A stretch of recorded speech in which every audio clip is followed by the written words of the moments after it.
सटरडेको नयाँ मान्छेहरूलाई चाहिँ लिएर आउनुहुन्छ तपाईँको टिमले, तर तपाईँलाई थाहै छ कि सामनेवाला व्यक्ति 1 घन्टा 2 घन्टा मिटिङमा बसेर उहाँको दिमागमा केही पनि जाँदैन भने तपाईँको हाम्रो अपलाइनको दायित्व के हो त? टिम लिडरले त नयाँ मान्छे लिएर आउनु भएको छ, त्यत्तिकै लिएर तपाईँ भेटाइदिनुहुन्छ। 1 घन्टा 2 घन्टा त्यत्तिकै मुनि उहाँको वेट हुन्छ। लास्टमा के बुझ्यो भन्दाखेरि सर यो बिजनेस के हो, के को बारेमा कुरा हुँदै थियो, मलाई त्यो पनि थाहा हुँदैन। हेर्नुहोस्, त त्यही भएर हमेसा ओपनिङ र प्रोबिङ जब तपाईँ गर्नुहुन्छ, सबैभन्दा पहिला हामी सोसल मिडियाको मैले बताइसकेँ जो तपाईँ मेसेज गर्नुहुन्छ। सेकेन्ड कुरा, जब तपाईँ होम मिटिङमा आफ्नो अपलाइनलाई लिनुहुन्छ, चाहे अफिसमा तपाईँको अपलाइन आउनु भएको छ, चाहे तपाईँ 1-to-1 मिटिङ जानु लिनुहुन्छ, त्यो कुरा कसरी गर्ने हामीले त्यो कुरा बुझ्नु पर्यो। आज धेरैजना मान्छेहरू उहाँ डायमन्ड डाइरेक्टर हो, डायमन्ड डाइरेक्टर भनेको एउटा कम्पनीको 5औं लेभल हो जो युरोप ट्रिप पनि उहाँले एचिभ गर्नुहुन्छ। हजुरहरूले कुरा ध्यान दिनु होला। र मैले अफलाइनको तारिफ गर्नुपर्छ, अफलाइनको बारेमा हामीले बढाइ चढाइ बोल्नुपर्छ भन्ने कुरा होइन। जो रियालिटी हो त्यो कुरा त तपाईँले भन्न सक्नुहुन्छ नि त। अगर नयाँ मान्छेलाई डायमन्ड डाइरेक्टर लेभलमा छ भने थाहा छ त? डायमन्ड डाइरेक्टर पुग्नको लागि कति मेहनत गर्नुपर्छ, आज उहाँ कति कमाउनुहुन्छ नयाँ मान्छेलाई थाहा छ त? छैन। यानि कि डाइरेक्टली जब तपाईँ नयाँ मान्छेलाई लिएर सर प्लान देखाइदिनुहुन्छ भने उहाँ एउटा राम्रो पोस्टमा हुनुहुन्छ, राम्रो लेभलमा हुनुहुन्छ भने उहाँको बारेमा नथाहा पाइकन के लाग्छ, उहाँले उहाँको कुरा सुन्नुहुन्छ त? त्यो मेन कुरा हामीले यो कुरामा ध्यान दिनु पर्यो। जब तपाईँ नयाँ मान्छेलाई आफ्नो अफलाइनलाई प्लान देखाउनुहुन्छ भने यो सिस्टमको बारेमा बुझाउनको लागि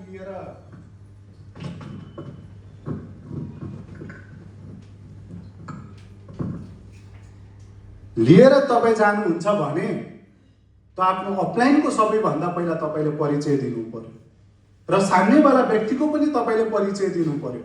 अगर यही कुरा तपाईँहरूले सिक्नुहुन्छ भने सामनेवाला जो नयाँ मान्छे छ तपाईँको अफलाइनको कुरा पनि सुन्छ र ध्यान दिएर यो बिजनेसको बारेमा, प्रोडक्टको बारेमा, सिस्टमको बारेमा जो तपाईँ जानकारी दिन चाहनुहुन्छ नि त्यो नयाँ मान्छेले ध्यान दिएर सुन्छ। अगर तपाईँ त्यत्तिकै अफलाइनलाई लिएर भेटाइदिनुहुन्छ भने डायमन्ड डाइरेक्टर भनेको के हो, क्राउन डाइरेक्टर भनेको के हो, डायमन्ड बन्नको लागि कति मेहनत गर्नुपर्छ, कुन लेभल हो, कति कमाउँछ, डायमन्ड डाइरेक्टरले कतिजनाको जिन्दगी चेन्ज भएको छ भन्ने कुरा नयाँ मान्छेलाई थाहा छ त? छैन। हेर्नुहोस्, आज हामी गल्ती त्यही गरिरहेका छौँ। नयाँ मान्छे ल्याएका छौँ, अफलाइन प्लान देखाइदिनु पर्यो। र अफिसमा त धेरैजना व्यक्तिहरू के गर्नुहुन्छ, अफलाइन कोहीसँग कुरा गरिरहेको भए पछाडिबाट भन्नुहुन्छ, प्रकाश सर अब मेरो नयाँ मान्छे आएको छ, प्लान देखाइदिनु न। सामनेवाला मान्छे कोसँग कुरा गरिराख्नु भएको छ, के टपिकमा कुरा गरिराख्नु भएको छ, हामीलाई केही कुराहरू पनि थाहा छैन। आज हाम्रो ओपनिङ र प्रोबिङ गर्नको मकसद एकै चिज हो कि हामीले धेरै चिजहरू मिस गरिरहेका छौँ। हेर्नुहोस्, धेरै चिजहरू हाम्रो अफलाइन हो, चाहे प्लान देखाउँदाखेरि होस्, चाहे फलोअप गर्दाखेरि हामीले धेरै कुराहरू सिकिरहेको छैनन्। आज हामी त्यही कुरा सिक्नेछौँ। अगर यही कुरा तपाईँ नयाँ मान्छेलाई मैले प्लान देखाउनु पर्यो भने तपाईँले हामीले गर्नुपर्ने के त? जस्तै उहाँ नयाँ मान्छे हुनुहुन्छ भने जब होम मिटिङमा जाँदा आफ्नो अफलाइनलाई लिनुहुन्छ भने सबैभन्दा पहिला म मेरो अफलाइनलाई भन्छु, सर उहाँ चाहिँ हाम्रो मनोज सर हुनुहुन्छ, उहाँ चाहिँ मनोज के सर, उहाँ चाहिँ मनोज राई सर हुनुहुन्छ ओखलढुङ्गादेखि। सबैभन्दा पहिला त म उहाँको बारेमा टोटली बुझ्छु। हेर्नुहोस्, उहाँले के गर्नुहुन्छ, कति कमाउनुहुन्छ, उहाँको घर कहाँ हो, घरमा कतिजना छ, सबै कुराहरू मैले उहाँको बारेमा बुझिसकेपछि अफलाइनलाई लिएर प्लान देखाउने त हो नि। तर आज तपाईँ हामी के गरिरहेका छौँ भने प्लान सामनेवाला व्यक्तिको बारेमा थाहै नै छैन, के गर्नुहुन्छ, कुन प्रोफेसनलमा उहाँ हुनुहुन्छ हामीलाई थाहा नभएर डाइरेक्टली अफिसमा अफलाइनलाई लिएर भेटाइदिन्छु। सामनेवाला पनि कन्फ्युज, अफलाइन पनि कन्फ्युज। हेर्नुहोस्, जब म उहाँ मनोज सरको बारेमा भन्छु, उहाँ चाहिँ मेरो अफलाइन हुनुहुन्छ डायमन्ड डाइरेक्टर हाम्रो दीपक चौधरी सर, र म उहाँ मेरो अफलाइनलाई सबैभन्दा पहिला भन्ने छु, सर उहाँ चाहिँ मनोज राई सर हुनुहुन्छ जो मान्छेलाई म भेटाउन लिँदैछु। उहाँ चाहिँ अलरेडी एउटा नोकरी गर्नुहुन्छ, जागिरी गर्नुहुन्छ, महिनाको हेर्नुहुन्छ भने 30-40 हजार रुपियाँ कमाइराख्नु भएको छ। अलरेडी एउटा राम्रो पोस्टमा हुनुहुन्छ, सरकारी जागिरी गर्नुहुन्छ। घर चाहिँ उहाँको ओखलढुङ्गा हो, अहिले चाहिँ काठमाडौँमा सरकारी जागिरी गरिराख्नु भएको छ। तर मान्छे चाहिँ काफी इन्ट्रेस्टेड हुनुहुन्छ यो कामको बारेमा, यो सिस्टमको बारेमा बुझ्नको लागि। तर मैले पनि 1-2 चोटि त भेटिसकेँ, तर मैले उहाँको टाइम लिएको छु कि हामीले भेट्नुपर्ने भनेर। तर आज भोलि जुन दिन तपाईँ जानुहुन्छ त्यो दिन चाहिँ समय निकाल्नु पर्यो। टोटल्ली मैले मनोज सरको बारेमा कुरा गरिसकेँ। मेरो अपलाइनसम्म 40,000 कमाउनुहुन्छ, सरकारी उहाँको जागिरी छ, अलरेडी 40,000 कमाउनुहुन्छ, सरकारी जागिरी छ, घर ओखलढुङ्गा हो, काठमाडौँमा आफ्नो घर छैन, उहाँ रेन्टमा यानि कि जबको लागि बसिराख्नु भएको छ। परिवार उहाँको कहाँ छ त? ओखलढुङ्गा छ, सिर्फ उहाँ यहाँ एक्लै सिङ्गल बसिराख्नु भएको छ। जब यो कुराहरू मैले मेरो अपलाइनसम्म सेयर गरेँ र सेकेन्डचोटि म मेरो नयाँ पर्सपेक्टसम्म कुरा गर्नेछु। जब चाहे मिटिङ गर्दाखेरि उहाँलाई भन्नेछु, सर जो मान्छेले म भेटाउँछु नि उहाँ चाहिँ दीपक चौधरी सर हुनुहुन्छ, मेरो अपलाइन हुनुहुन्छ। आज यो बिजनेसमा हेर्नुहुन्छ भने कम्पनीको डायमन्ड डाइरेक्टर हुनुहुन्छ। जो लेभलमा पुग्नको लागि मान्छेको सपना हुन्छ, आज चाहिँ उहाँ 3.5-4 वर्ष मेहनत गरेर आज कम्पनीको डायमन्ड डाइरेक्टर पुग्नु भएको छ। त्यो लेभल पुग्नको लागि मान्छेको सपना हुन्छ, धेरैजना मान्छेहरू डायमन्ड बन्न चाहन्छ। तर आज हेर्नुहुन्छ भने तपाईँ म जस्तो कमसेकम 8-10 हजारजना व्यक्तिको चाहिँ उहाँले जिन्दगी चेन्ज गरेको छ। आज उहाँ मात्र नभएर उहाँको टिममा धेरैजना व्यक्तिहरू महिनाको लाखौँ रुपियाँ कमाइराख्नु भएको छ।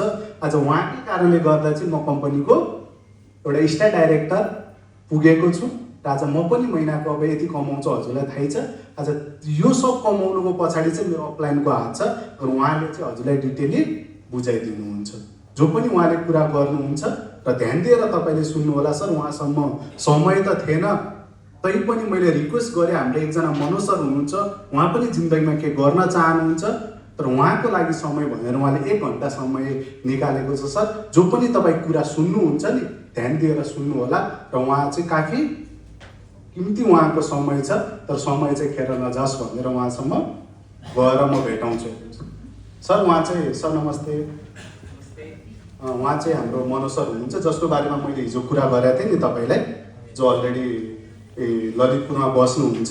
ओखलढुङ्गा चाहिँ उहाँको घर हो, जो सरकारी जागिरी गर्नुहुन्छ। हिजो कुरा गरेको थिएँ नि, उहाँ चाहिँ हाम्रो मनोज सर हुनुहुन्छ। तर आजभन्दा 4 वर्ष पहिला जो सपोर्ट र जो सिस्टमले गर्दा म आज स्टार डाइरेक्टर र महिनाको 30-40 हजार कमाउने बनाएको छु। सर पनि के लाइफमा गर्न चाहनुहुन्छ, जो सपोर्ट मलाई गरेर 30-40 हजार रुपियाँ कमाउने बनाएको छ, म चाहन्छु हजुरले उहाँलाई सपोर्ट गर्नुहोला सर। जब यो तरिकाले भेटाइसकेपछि अब तपाईँको रोल के हुन्छ, के गर्नुहुन्छ तपाईँ? त्यसपछि म त्यसको सोध्छु तपाईँ के गर्नुहुन्छ। मैले त भेटाएँ, अब तपाईँ के गर्नुहुन्छ?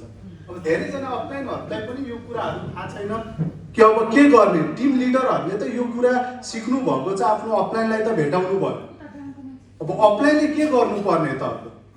अब धेरैजना अपलाइनहरूलाई यसको बारेमै थाहा छैन कि मैले के बोल्नु पर्ने। जब अफिसमा पनि तपाईँ आफ्नो टिम नयाँ लिडरलाई अफिसमा लिएर आउनुहुन्छ भने सबैभन्दा पहिला आफ्नो अपलाइनलाई तपाईँ भेटाउनुहोस्।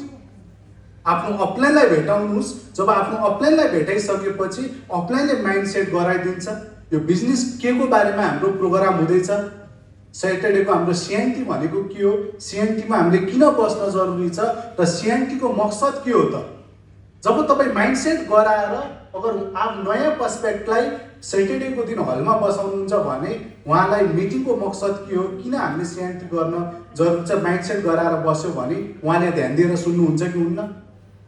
तर हामी के गरिरहेका हुन्छौँ, डाइरेक्टली लिएर हलमा बसाइदिन्छु। 1-2 घन्टा उहाँले समय 1-2 घन्टा बसेर लास्टमा भन्छ सर के गर्नुपर्छ भनेर तपाईँलाई नै क्वेसन सोध्छ। किनभने उहाँको माइन्ड नै सेट भएको छैन। र अब अपलाइनले के गर्नुपर्छ गर्नु सर? डायमन्ड डाइरेक्टर हुनुहुन्छ मेरो upline. Thank you sir. Sir good morning, नमस्ते। सन्चै आरामै हुनुहुन्छ? अनि घर परिवार सब सन्चै आरामै हुनुहुन्छ? अनि परिवार यहीँ काठमाडौँ कि घरतिर सर? Okay sir. अनि आफ्नो जब कस्तो चलिरहेको छ?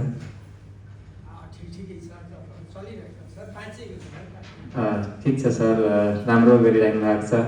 अब आउनु भएको छ यो बिजनेसमा। यो बिजनेस के हो भने बुझौँ। म हजुरको धेरै समय लिँदैन, करिब 40 मिनट लिउँला। यस विषयमा छलफल गरौँ। अब हजुरलाई के कस्तो लाग्छ पछि कुरा गरौँला। जुन आफ्नो किमती समय दिएर यहाँ आउनुभएको छ त्यसको लागि धेरै धेरै धन्यवाद छ। र okay sir, thank you sir. अब हामी बिजनेसको बारेमा कुरा गर्छौँ, छलफल गर्छौँ। अनि हजुरलाई के कस्तो लाग्छ पछि सोच विचार गर्नु होला। हस्, थ्याङ्क यू सर।